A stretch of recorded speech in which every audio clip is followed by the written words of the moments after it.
Hello friends, आज हम पढ़ेंगे आईपीसी का नेक्स्ट पार्ट। लास्ट पार्ट में मैंने आपके साथ डिस्कस किया था आईपीसी का इंट्रोडक्शन और सेक्शन 1 से लेके 5 तक बेयर की रीडिंग के साथ एक्सप्लेनेशन। तो आज हम स्टार्ट करेंगे नेक्स्ट सेक्शन के साथ। तो शुरू करते हैं। हमारे चैप्टर 2 के साथ हम स्टार्ट करेंगे जनरल एक्सेप्शंस। इसमें सेक्शन 6 कहता है definition in the code to be understood to the exceptions.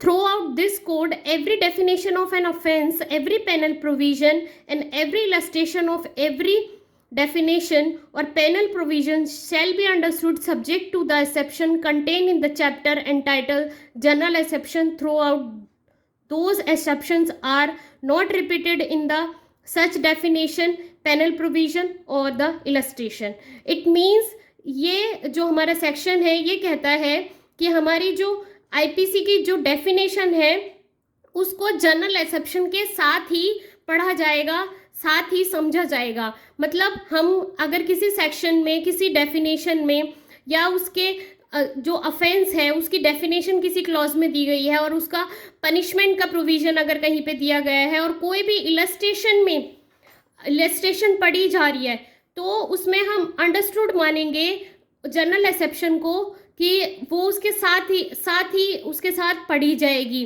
उसमें ये नहीं होगा कि एक बार जैसे कि हमारा जनरल एक्सेप्शन का प्रोविजन है 76 से लेके 106, वहाँ पे डिफाइन किया गया है जनरल एक्सेप्शंस को।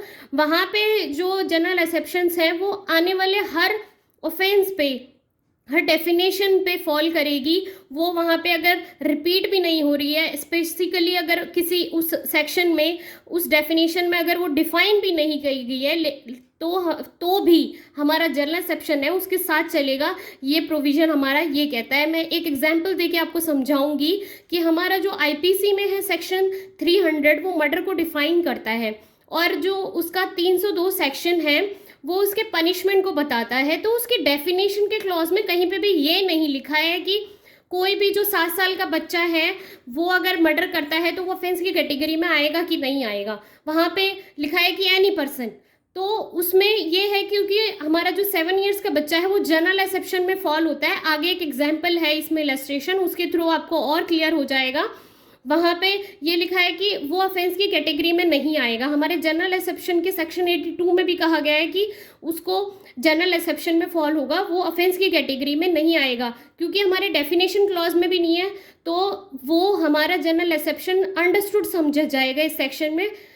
मैं मानती हूँ कि आपको थोड़ा बहुत समझ आएगा। आगे उसकी इलस्ट्रेशंस हम देख लेते हैं इस सेक्शन। इलस्ट्रेशन नंबर ए देखते हैं हम। The section in this code which contain definition of the offences do not express that a child under 7 years of age can not commit the such offence but the definition are to be understood subject to the general exceptions which provides that nothing shall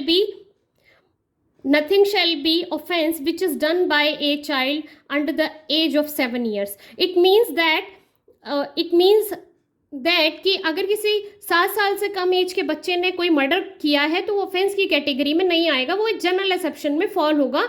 ये हमारा general exception इसके साथ as it is पढ़ा जाएगा। अगर वो murder करता भी है तो वहाँ पे उसको जनरल एक्सेप्शन में फॉल किया जाएगा। इसको हम डॉली एंड कैप्स भी बोलते हैं।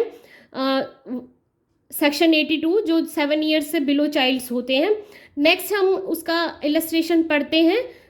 जो बी इलस्ट्रेशन है उसमें कहा गया है कि अ police officer without warrant apparent Jades who has committed murder here is not guilty of an offense of wrongful confinement, for he was bound by law to apparent jed, and therefore the case fall within the general exception which provides that nothing is an offense which is done by a person who is bound by law to do it.